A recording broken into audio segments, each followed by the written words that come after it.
નમસ્કાર વિદ્યાર્થી મિત્રો, જય સોમનાથ. ગયા લેક્ચરની અંદર આપણે સ્વાધ્યાય 13.1 જે છે એના 1 થી 4 દાખલા અને નેક્સ્ટ જે 7મો દાખલો હતો એ આપણે જોયો હતો. અને જે વચ્ચેના બે દાખલા જે બાકી રાખેલા હતા એમાં એક હતો દાખલા નંબર 5 જે છે એ શું ફિગર તમને ડ્રો કરી દીધી છે. શું કહે છે 5મા દાખલાની રકમ જરાક જોઈએ કે એક સમઘન લાકડાના ટુકડાના એક પૃષ્ઠમાંથી એક અર્ધગોલક કાપવામાં આવે છે.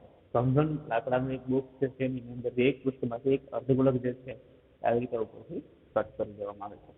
અર્ધગોલકનો વ્યાસ જે છે એ L. હવે આ અર્ધગોલક જે કાપી દીધું છે તેનો વ્યાસ જે તમને આપી દીધો છે કેટલો આપી દીધો છે L જે છે એમાં આપી દીધું છે. એક તમને વસ્તુ શું આપી, અર્ધગોલકનો વ્યાસ આપી દીધો L, તો એની ત્રિજ્યા શું થશે L/2 થવાની છે. પછી તમને શું કીધું છે તો બાકી પદાર્થનું કુલ પૃષ્ઠફળ જે છે એ તમારે શોધવાનું છે. બાકી પદાર્થનું કુલ પૃષ્ઠફળ આપણે શોધવાનું છે.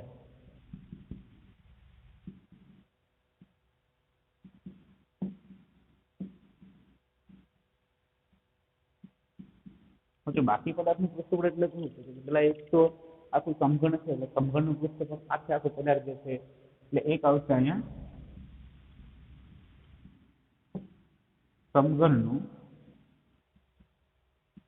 કુલ પૃષ્ઠફળ પ્લસ હજી એક ભાગ કોઈ થશે તો ઉપરના ભાગમાંથી આ અર્ધગોળક જે છે એની વક્ર સપાટીનો આકાર જે રહેવાનો છે ને એટલે પ્લસ થશે અર્ધગોળકની વક્ર સપાટીનું ક્ષેત્રફળ.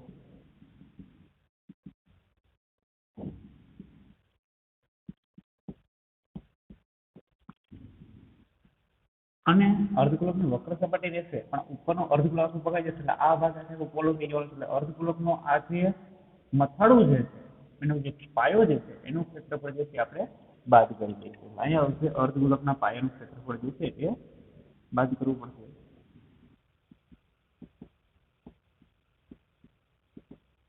ત્યાં તમે જોજો આકાર કેવો બને છે એ જરા સમજી લો. વિચારી લેવાનું છે કે તમે કલ્પના કરવાની છે કે એક સમઘન બોક્સ, એ સમઘન બોક્સમાં એક બાજુથી ઉપરની ભાગમાંથી અર્ધગોલક આકાર જે છે એ કાપી લીધો. અર્ધગોલક આકાર કાપી લઈએ તો શું થશે કે સમઘન છે, સમઘનની અંદર અર્ધગોલક ભાગ જે છે એ કપાઈ ગયો છે ને, તો એની સપાટી શું થશે કે વક્ર સપાટી ઇન્વોલ્વ થશે.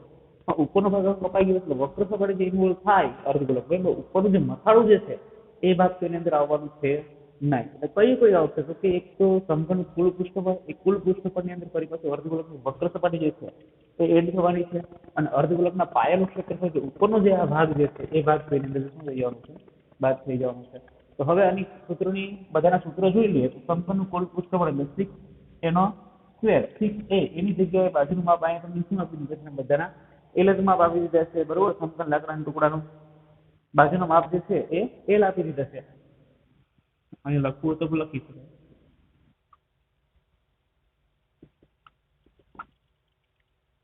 તો અહીં ડાયરેક્ટ હશે 6L નો સ્ક્વેર પ્લસ અર્ધગોલકની વક્ર સપાટીનું ક્ષેત્રફળનું સૂત્ર 2πr² માઇનસ અર્ધગોલકના પાયાનું ક્ષેત્રફળનું સૂત્ર એટલે πr². અહીંયા સાદુરૂપ આપીએ તો અહીંયા થશે 6L² પ્લસ 2πr² માંથી એક πr² કેન્સલ થશે એટલે અહીંયા મળશે πr². 6 ના 6 as it is, L² as it is. Pi ની જગ્યાએ કિંમત પણ કઈ જરૂર છે નહીં, એની કિંમત ધારે કોઈ આપેલું છે નહીં. તો હવે એ શું થશે r² જે છે તો r એટલે અહીં શું થશે L છે એટલે પાઈ ઇન્ટુ L/2 અને એનો વર્ગ થશે πr² છે. હવે આપણે આનું સાદુરૂપ આપીએ તો 6L² જે છે એઝ ઇટ ઇઝ રહેવા દઈએ પેલા આપણે અહીંયા પ્લસ પાઈ L નો સ્ક્વેર એટલે અહીંયા થશે pi into L² divide by 2 નો વર્ગ કેટલો થશે અહીંયા 4. 2 માંથી કોમન નીકળે છે L², L² કોમન કાઢી લઈએ એટલે અહીંયા વધશે 6 પ્લસ પાઈ ડિવાઈડ બાય 4 લસા લઈએ 6 ચોક 24 એટલે L² 24 પ્લસ પાઈ એના છેદમાં 4. 4 જે છે એ છેદમાં છે આગળ આવશે તો અહીંયા શું થઈ જશે L² ડિવાઈડ બાય 4 અને અહીંયા મળશે 24 પ્લસ પાઈ. આ જે છે એ તમારે એનો આન્સર જે છે એ મળી જશે બરોબર છે. તો અહીંયા જે બાકી પદાર્થ જે છે એનું ક્ષેત્રફળ કેટલું મળે છે તો કે L² ડિવાઈડ બાય 4 અથવા 1/4 ઇન્ટુ L² 24+5 શું કર્યું છે? સૌપ્રથમ પહેલા તો સમઘન આકાર આપી દીધો હતો. એ સમઘન આકારની અંદરથી ઉપરના ભાગથી કોઈ પણ એક બાજુએથી એ અર્ધગોલક ભાગ જે છે એ કટ કરી લેવામાં આવે છે. અર્ધગોલક ભાગ કટ કરી લે છે એટલે ત્યાં અર્ધગોલક આકારનું એક ઢાંચો પડી જવાનું છે. હવે એનો કુલ જેટલો પદાર્થ બાકી છે એનું તમારે પૃષ્ઠફળ શોધવાનું છે. તો બાકી રહેલા પદાર્થનું પૃષ્ઠફળ શું થશે? તો કે સમઘનનું કુલ પૃષ્ઠફળ, તો સમઘનના કુલ પૃષ્ઠફળની અંદર ફરી પાછા આ એક સપાટી એડ થઈ છે, વક્ર સપાટી. એક સપાટી એડ કઈ થશે? તો કે અર્ધગોલકની વક્ર સપાટીનું ક્ષેત્રફળ એડ થશે. નીકળી શું જશે? તો કે ઉપરનો આ જે ભાગ છે અર્ધગોલકનો, બરોબર, એ શું થશે? તો કે અર્ધગોલકના પાયાનું ક્ષેત્રફળ જે છે એ શું કરી દેવાનું? એમાંથી બાદ કરી દેવાનું. સિમ્પલ સૂત્ર મૂકી દો, સાદુરૂપ આપી દો, કિંમત લખો. આર ની જગ્યાએ કિંમત આપણને શું મળી? વ્યાસ એનો એલ આપી દીધો છે, તો એની ત્રિજ્યા શું થશે? એલ ડિવાઇડ બાય 2, બરોબર. તો અહીંયા થશે આર સ્ક્વેર જે એલ ડિવાઇડ બાય 2 એનો સ્ક્વેર. સાદુરૂપ આપી દો તમને કિંમત મળશે એલ સ્ક્વેર ડિવાઇડ બાય 4 કૌંસમાં 24+5. તો આ છે તમારો દાખલા નંબર 5. હવે જો એના પછીનો નેક્સ્ટ જે છે દાખલા નંબર 6. દાખલા નંબર 6 ની જરાક રકમ જોઈ લો.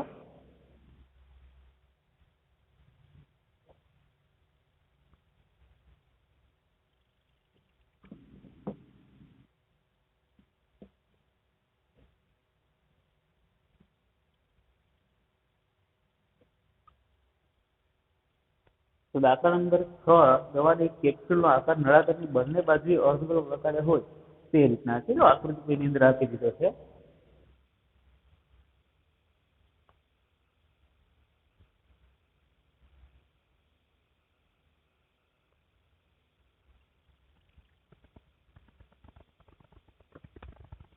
કેવું છે? આ કોઈ એક કેપ્સ્યુલ છે.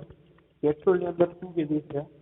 કેપ્સ્યુલની લંબાઈ 14 મિલીમીટર આપી દીધી છે. મતલબ કે આ જેની લંબાઈ છે એ કેટલી છે? 14 મિલીમીટર. એની પહોળાઈ છે એનો વ્યાસ એ આપી દીધો છે 5 મિલીમીટર. મતલબ કે અહીં જ્યાં સુધીનો આ જે વ્યાસ છે એ કેટલો આપી દીધો છે? 5 મિલીમીટર આપી દીધો છે. તમારે શું કરવાનું છે? કે કેપ્સ્યુલનું પૃષ્ઠફળ જે છે એ તમારે શોધવાનું છે. કેપ્સ્યુલ જે છે એનું પૃષ્ઠફળ શોધીએ.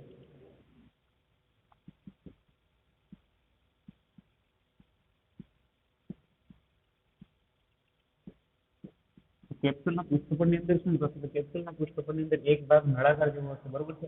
અહીંથી તમે વિચારો તો આ આખો ભાગ જે છે એ કેટલો થશે? આ નળાકાર જેવો ભાગ થવાનો છે. અને આ વચ્ચેનો ભાગ જે છે નળાકાર થશે અને આ બે શું થશે? અર્ધગોલક થશે. એટલે એક એનું સૂત્રની અંદર શું આવશે? નળાકારની વક્ર સપાટીનું ક્ષેત્રફળ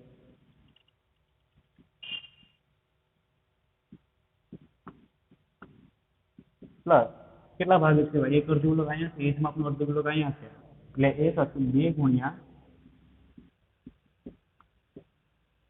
અર્ધગોલકની વક્ર સપાટીનું ક્ષેત્રફળ. હવે નળાકારની વક્ર સપાટી અને અર્ધગોલકની વક્ર સપાટી. સૌપ્રથમ પહેલા અહીંયા તમારે નળાકારની જે ઊંચાઈ જે છે એ નળાકારની ઊંચાઈ મતલબ કે આ જે છે એ તમારે મેળવવું પડશે. તો નળાકારની ઊંચાઈ જે છે એ કેવી રીતે મળશે?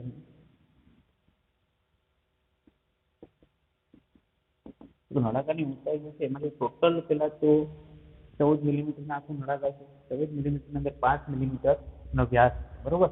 તો એક વસ્તુ તમને અહીંયા જે છે પેલા સૌપ્રથમ પહેલા વ્યાસથી શરૂઆત કરીએ. એનો વ્યાસ જે છે કેટલો આપી દીધો છે? તો કે 5 મિલીમીટર આપી દીધો છે.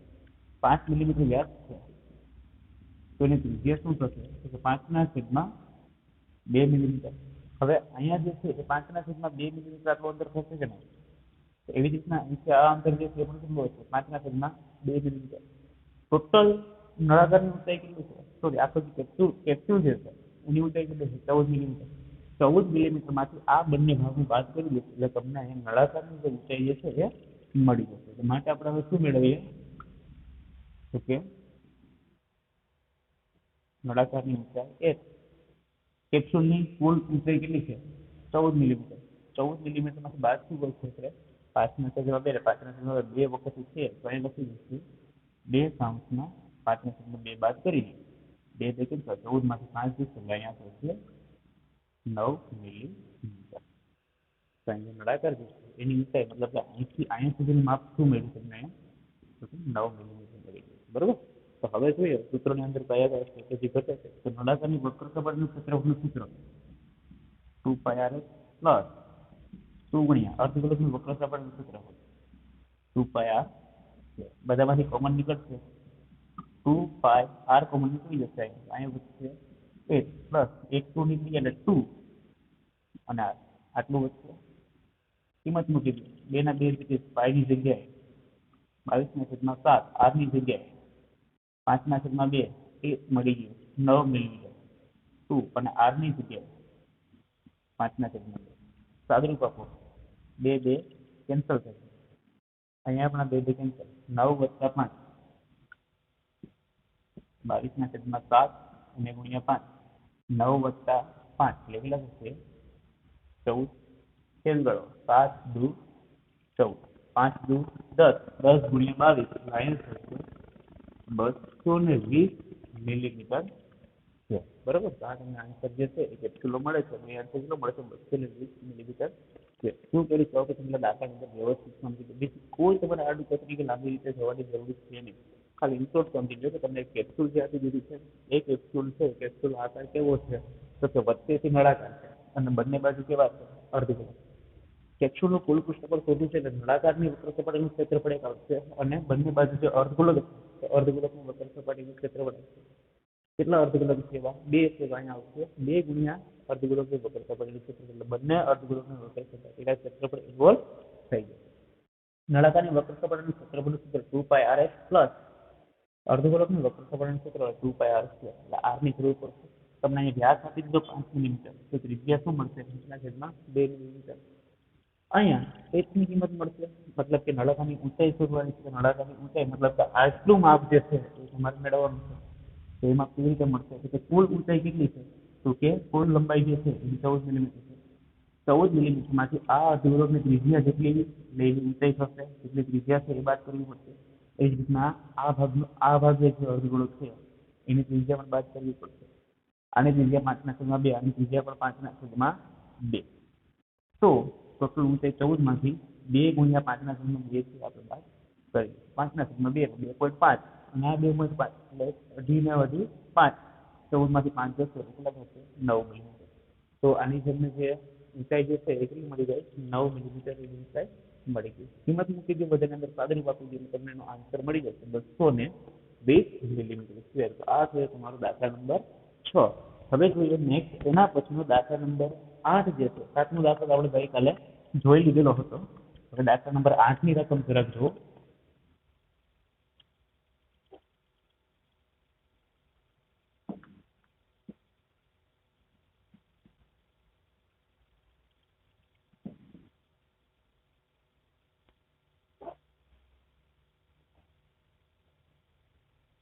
તો દાખલા નંબર 8 ની રકમ શું કહેવા માંગે છે એ જરાક જોઈ લો કે નળાકાર પદાર્થની ઊંચાઈ 2.4 સેન્ટીમીટર અને વ્યાસ 1.4 સેન્ટીમીટર છે તેમાંથી કેટલીક ઊંચાઈ અને વ્યાસવાળું શંકુ જે છે એ કાપી લેવામાં આવે છે તો તેમાંથી વધેલા પદાર્થનું કુલ પૃષ્ઠફળ જે છે એ નજીકના સેન્ટીમીટર સ્ક્વેરની અંદર તમારે શોધવાનું છે બરોબર છે ચલો નજીકના સેન્ટીમીટર સ્ક્વેર એટલે છેલ્લે જે આન્સર મળે છે એ આન્સરને તમારે રાઉન્ડ અપ કરી દેવાનો છે જોઈએ એટલે વધારે ખ્યાલ આવે તો સૌપ્રથમ પહેલા તો નળાકાર પદાર્થ એની અંદર શંકુ છે તો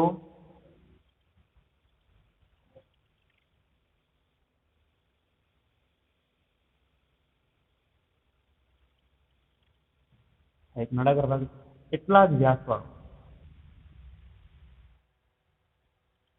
બરોબર અને આટલી જ ઊંચાઈ આ શંકુ આકાર જે છે શું કરી લેવામાં આવે છે એમાંથી કટ કરી દેવામાં આવે છે એની ઊંચાઈ આપી દીધી છે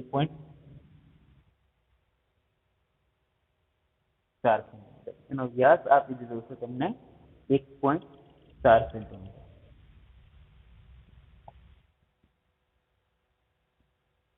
હવે તમને શું કીધું છે કે નજીકના સેન્ટીમીટરની અંદર એનું કુલ પૃષ્ઠફળ જે છે એ પૃષ્ઠફળ તમારે શોધવાનું છે તો આની અંદર જો પેલા બાકીનો ભાગ જે છે એ કેટલો છે તો કે સૌપ્રથમ પેલા તો અહીં જો વધેલા પદાર્થ જે છે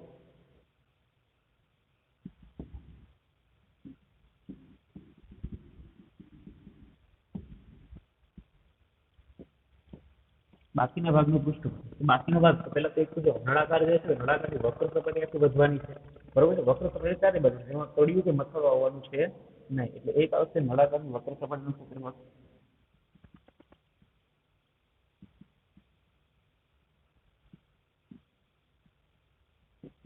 પ્લસ નળાકારની વક્ર સપાટી જે છે એ કટ થઈ જશે તો પછી શું વધશે તો કે ઉપરનો ભાગ જે છે એ શંકુ આકારનો કાપી લેવામાં આવે છે ને, પરંતુ આ નીચેનો ભાગ જે છે એ તો રહેવાનો છે. મતલબ કે એનો જે પાયો જે છે એનું ક્ષેત્રફળ એક રહેશે, નળાકારના પાયાનું ક્ષેત્રફળ. પ્લસ હજી શું રહેશે કે શંકુ જે છે એ શંકુની વક્ર સપાટીનો ભાગ આટલો ભાગ તો રહેવાનો છે, આ ભાગ આખો કટ થઈ જશે. જો મતલબ આ જે વસ્તુ જે છે ને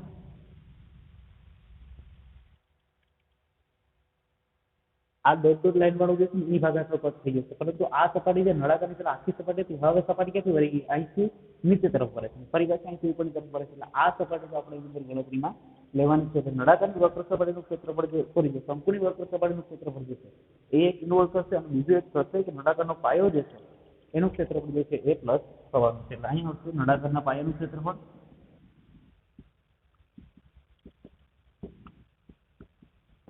પ્લસ શંકુની વક્ર સપાટીનું ક્ષેત્રફળ.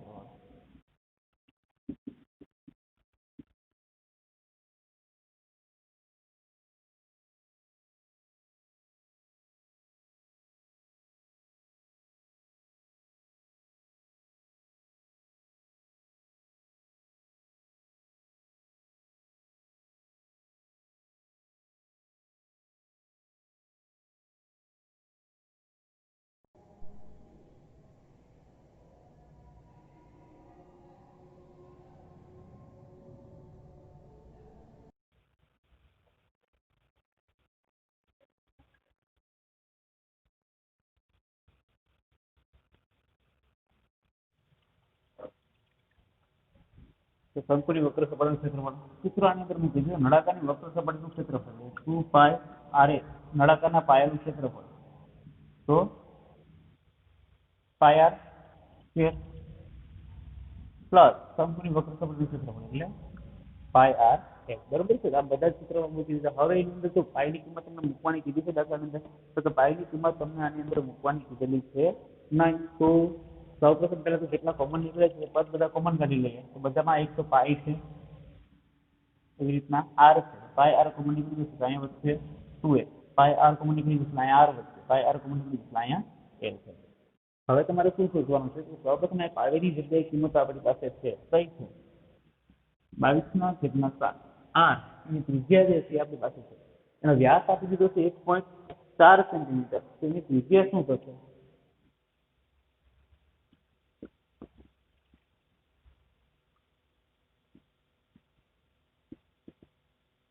તો 1.4 સેન્ટીમીટર છે એટલે આપણે 14/10 સેન્ટીમીટર લખી શકીએ. તો ત્રિજ્યા શું થશે 14/2 × 10 બરોબર. આના ભાગ્યા 2 કરો એટલે આ જ રીતે થવાનું છે. અહીંયા મળશે 14/20 સેન્ટીમીટર એની ત્રિજ્યા છે એ મળવાની છે. કેલ્ક્યુલેશન થોડુંક હાર્ડ થશે, જો હાર્ડ થતું હોય ન લખતું હોય તો શું કરવાનું 1.4 સેન્ટીમીટર તો 1.4 એટલે 14 થશે ને, 14 ના અડધા 7 એટલે અહીંયા થશે 0.7. એવી રીતે રાખો તો પણ ચાલે. એવી રીતના રાખો ને તમારે હજુ પછી એલ ની કિંમત મેળવવાની છે, તેમાં કેલ્ક્યુલેશન થોડું સહેલું થાય. અહીંયા થશે 0.7 સેન્ટીમીટર. હવે આર ની કિંમત છે તમારી પાસે, એચ ની કિંમત પણ છે 2.4 સેન્ટીમીટર. એલ ની કિંમત હવે શોધવી પડશે, માટે હવે કઈ કિંમત શોધશું આપણે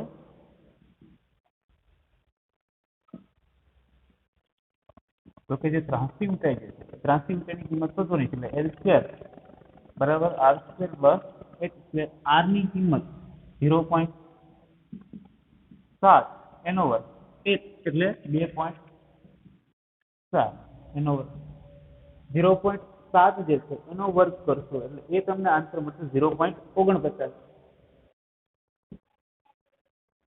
પ્લસ 2.4 જે છે એનો આન્સર થશે 5.76. હવે 0.49 પ્લસ 5.76 જે છે એનો આન્સર થશે 6.25. આ બધી જ કિંમત તમને કોના બરાબર મળે છે એલ સ્ક્વેર બરાબર. એલ બરાબર સ્ક્વેર રૂટ 6.25 તો એલ બરાબર 625. કેનું વર્ગમૂળ છે તો કે 25 નું, એટલે અહીંયા થશે એલ બરાબર 2.5. હવે એલ ની જગ્યાએ અને બધા અંદર કિંમત મૂકી દો. આર ની જગ્યાએ આપણે કિંમત મૂકીશું 0.7, એચ ની જગ્યાએ કિંમત 2.4, આર ની જગ્યાએ કિંમત 0.7 અને એલ ની જગ્યાએ કિંમત 2.5. હવે આનું આપણે કેલ્ક્યુલેશન કરવાનું છે. તો સાદુરૂપ આપીએ તો પેલા 0.7 છે, હું 7/10 લખી દઉં, બરોબર? એટલે કેલ્ક્યુલેશન થોડું ઈઝી થઈ જાય. અહીંયા 2.4 એને ગુણ્યા 2 છે, તો એવી રીતે રાખો તો પણ ચાલે, અથવા તો હજી આને આપણે ઇન્સર્ટ કરવું હોય તો છેદમાં 10 લખો ને છેદ ઉડાડો, એના કરતાં 2 આવી રીતે આપણે કેલ્ક્યુલેશન કરી લઈએ. 7 7 કેન્સલ થઈ જશે. અહીંયા થશે 22/10, 24 × 48 વત્તા 0.7 અને વત્તા 2.5. 22/10 હમણાં એ બધું જ રાખું છું, એને ગુણ્યા આનો બધાનો સરવાળો કરો તો 8 ને 7 15, 15 ને 5 20 એટલે 0 વધી પડી ગઈ, એટલે 4 ને 2 6, 6 ને 2 8 એટલે 8.0 થશે. એટલે 8 જ નો ગુણાકાર છે. અહીંયા થશે 22 18 176 એના છેદમાં 10 એટલે આન્સર મળશે તમને 17.6 સેન્ટીમીટર સ્ક્વેર. હવે તમને જો નીચે એક લાઈન જે છે એ લખી દીધી છે. શું કીધું છે કે એનું પૃષ્ઠફળ જે છે એ નજીકના સેન્ટીમીટર સ્ક્વેરની અંદર શોધવાનું છે. 17.6 જે છે એની નજીક શું થશે તો કે રાઉન્ડ અપ કરી એટલે 18 સેન્ટીમીટર સ્ક્વેર, બરોબર? 18 સેન્ટીમીટર સ્ક્વેર જે છે એ તમારો દાખલાનો આન્સર મળી જશે, બરોબર? અહીંયા 8મો દાખલો જે છે એ કહેવા માંગે છે કે એક નળાકાર ભાગ છે, નળાકારની અંદરથી એક કયું છે તો કે શંકુ આકાર જે છે એ કટ કરી લેવામાં આવે છે. શંકુ આકાર કટ કરશે એટલે જેટલો ભાગ વધે છે એ ભાગનું ક્ષેત્રફળ તમારે મેળવવાનું છે. તો નળાકારની વક્ર સપાટીનું ક્ષેત્રફળ, નળાકારના પાયાનું ક્ષેત્રફળ અને શંકુની વક્ર સપાટીનું ક્ષેત્રફળ તમારે મેળવવું પડશે. કિંમતો મૂકી દો. એલ ની કિંમત એક મેળવવી પડશે. એલ ની કિંમત કયા સૂત્ર છે? L² બરાબર R² પ્લસ H² પદ્ધતિ એલ ની કિંમત મળી જશે. એ સૂત્રની અંદર હવે બસ માત્ર કિંમતો મૂકતા જાય તો તમને આન્સર મળી જશે. હવે જોઈએ નેક્સ્ટ એના પછીનો દાખલા નંબર 9 જે છે હોમવર્ક ની અંદર કરવાનો છે, પણ જસ્ટ હિન્ટ તમને આપી દઉં છું.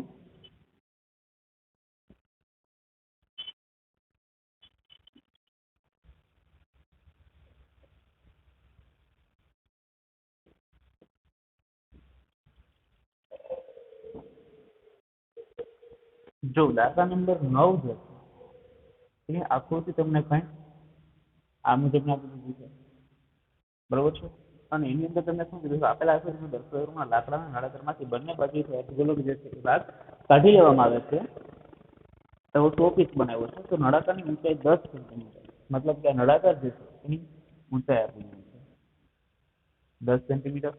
બીજું કીધું છે પાયાની ત્રિજ્યા આપી દીધી 3.5 સેન્ટીમીટર. પાયાની ત્રિજ્યા આપી દીધી 3.5 સેન્ટીમીટર.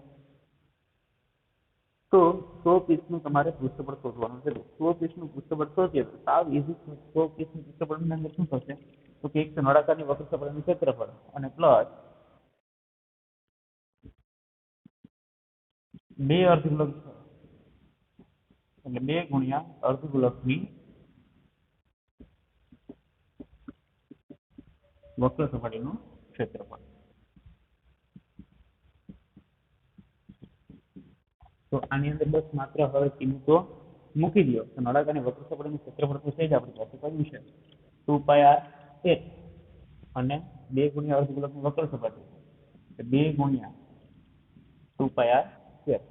તો 2πrx પ્લસ 2 ગુણ્યા 2πr² જે છે એની અંદર માત્ર કિંમતો મૂકી દો એટલે તમને આન્સર જે છે એ ડાયરેક્ટ મળી જશે. અને આર તો જે છે એ સિમ્પલ જ છે. અહીંયા આર કેટલી છે 3.5 છે.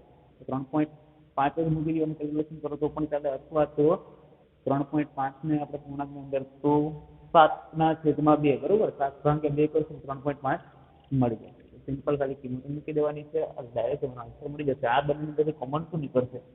પેલા કોમન કાઢી લઈએ તો 2π અને r કોમન નીકળી જશે એટલે અહીંયા વધશે 1 2 નીકળી એટલે અહીંયા વધશે 2 × r. 2 ના 2 જગ્યાએ π ની જગ્યાએ 22/7 r એટલે 3.5.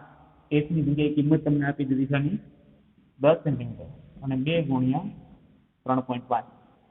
સાદું હોય 35/10 એટલે 7 × 35 22 × 44 એને ગુણ્યા 5 એને ભાગ્યા 10. 3.5 ગુણ્યા 7 10 17. સાદું આપી દો સિમ્પલ એટલે તમને આન્સર જે છે મળી જશે. એટલે અહીંથી પછી આ જે વર્ક જે છે તો બધું જ વર્ક તમારે હોમવર્કની અંદર કરવાનું રહેશે, બરાબર. ડાયરેક્ટનો આન્સર મળી જશે. તો આજના આ લેક્ચરની અંદર આપણે અહીંયા સુધી રાખીએ. હવે જ્યારે મળીશું ત્યારે એક નવા લેક્ચરની અંદર શરૂ કરીશું, એક નવો ટોપિક અથવા તો નવું જે સ્વાધ્યાય છે એની આપણે શરૂઆત કરીશું.